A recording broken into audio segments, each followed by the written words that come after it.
Manusia dalam sejarah. Manusia merupakan makhluk yang tentatif, yang secara terus-menerus mengalami perubahan sesuai dengan perkembangan zaman. Sejarah membahas aktivitas manusia pada masa lalu. Aktivitas manusia tersebut sangatlah kompleks, karena meliputi berbagai aspek kehidupan baik ekonomi, sosial, politik, dan budaya. Oleh karena itu, sejarah itu sangat unik, tidak bisa digeneralisasi. Untuk itu, dalam ilmu sejarah terdapat dua dimensi utama, yaitu dimensi spasial dan temporal. Dimensi spasial adalah tempat di mana peristiwa aktivitas manusia itu terjadi. Sementara dimensi temporal menunjukkan waktu kapan peristiwa itu terjadi. Sehingga dimensi spasial dan temporal menunjukkan struktur kondisi saat itu sesuai dengan zaman. Zeitgeist adalah jiwa zaman atau semangat zaman, yang mana zaman terus berubah, kehidupan manusia sesuai dengan jiwa zamannya. Pada hakikatnya, sejarah juga disebut sebagai kisah dari peristiwa masa lalu. Kisah manusia tersebut berkaitan dengan kehidupan manusia yang berkreasi dalam menghadapi kehidupannya. Kisah manusia tersebut dibatasi oleh ruang dan waktu, serta tempat manusia itu berada. Dari sudut pandang waktu, kreativitas manusia pada masa lampau berbeda dengan kreativitas manusia pada masa kini. Demikian dengan halnya ruang.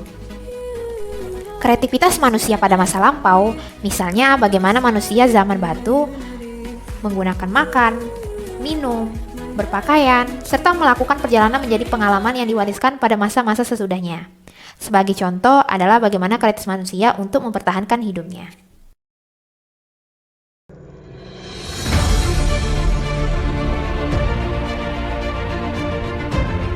Negeri ini berlimpah ruah dengan komoditas lada, pala, laos, kemukus, cengkeh, dan segala jenis rempah-rempah, serta obat-obatan yang dihasilkan di kepulauan negeri ini.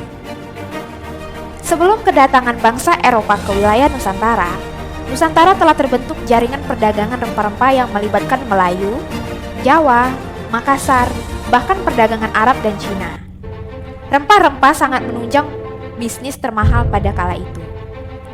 Pada masa itu, rempah-rempah sangat dibutuhkan oleh beberapa negara luar. Sehingga pada abad ke-15 dapat dikatakan sebagai abad rempah-rempah. Sejak abad ke-15, bangsa Eropa bukan hanya disergap kegandrungan terhadap rempah-rempah, namun juga hawa nafsu dari para penguasa kerajaan perdagangan dan pertualangan untuk turut ambil dalam bagian ekspor dan eksplorasi rempah-rempah menuju Nusantara.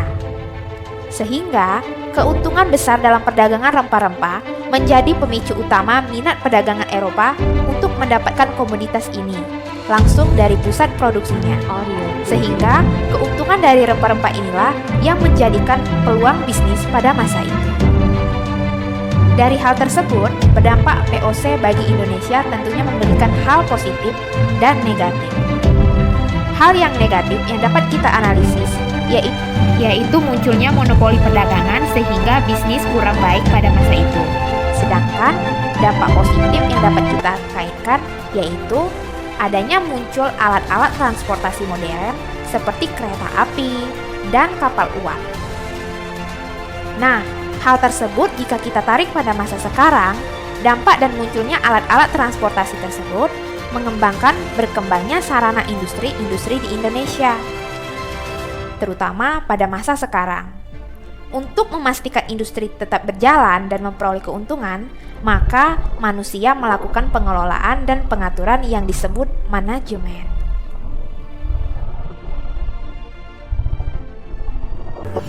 Aktivitas manusia dalam ruang dan waktu.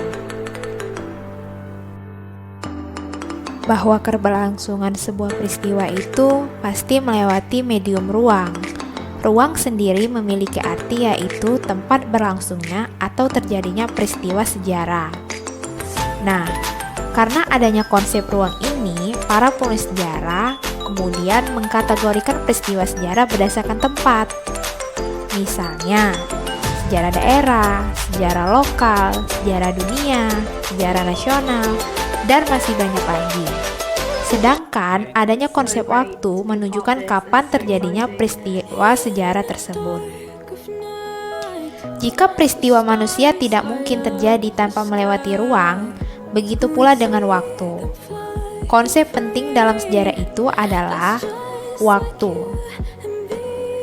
Hal ini dikarenakan kehidupan manusia tidak akan dilepaskan dari yang namanya waktu. Pada konsep inilah terkandung sebuah konsep berkesinambungan. Apa ya artinya? Jadi, konsep berkesinambungan itu maksudnya adalah waktu masa lalu sangatlah menentukan apa yang terjadi pada masa sekarang. Kemudian, masa sekarang menentukan apa yang terjadi pada masa yang akan datang.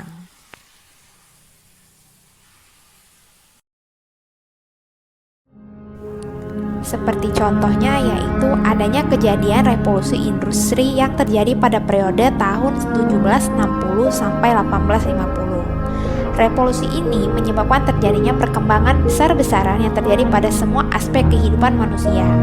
Sehingga dalam perkembangan dan berkesinambungan terdapat tokoh-tokoh dengan penemu yang berpengaruh dalam perkembangan bisnis dan manajemen. Sehingga penemuan tokoh-tokoh tersebut sangat berdampak pada masa sekarang dalam perkembangan teknologi, perkembangan bisnis, dan manajemen. Nah, adapun tokoh-tokoh yang berpengaruh dalam perkembangan bisnis dan manajemen. Yang pertama yaitu James Hargreaves. Pada tahun 1767, James Hargreaves menemukan sebuah mesin, yaitu berupa mesin uap. Yang kedua yaitu Michael Faraday. Pada tahun 1833, Michael Faraday menemukan sebuah mesin, yaitu mesin penemuan listrik.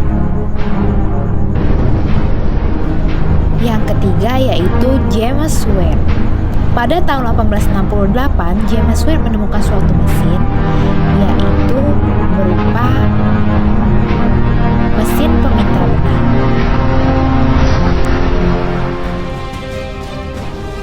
Dari hasil penemuan-penemuan tersebut, pengelolaan bahan baku menjadi suatu produk beralih menggunakan mesin, sehingga tidak lagi dan mengurangi penggunaan tenaga manusia. Bahkan dengan menggunakan mesin, bisa mempermudah pengelolaan bahan mentah menjadi barang secara kuantitas lebih cepat dengan menghasilkan jumlah barang yang lebih banyak.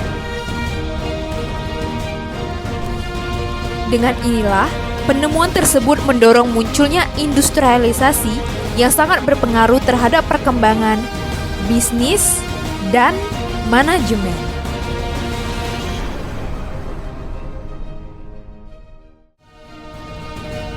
Berhubungan dengan konsep waktu inilah dikisahkan kehidupan manusia pada masa lalu, yang mana masa lalu merupakan sebuah masa yang sudah terlewati. Namun dari masa lalu itulah akan berimpak pada masa sekarang.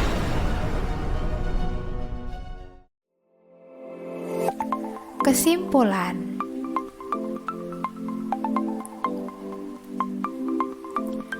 Nah, manusia hidup dan beraktivitas tidak terlepas dalam ruang dan waktu.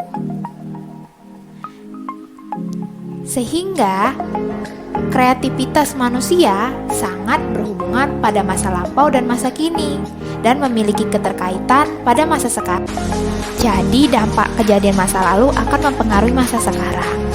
Hal tersebut tergambar dalam suatu peristiwa yang tidak dapat dipisahkan dalam ruang dan waktu. Nah, jadi dengan mempelajari masa lalu, manusia menjadi bijaksana dalam menghadapi kehidupan di masa kini dan masa yang akan datang. Jadi, apakah sudah mengerti?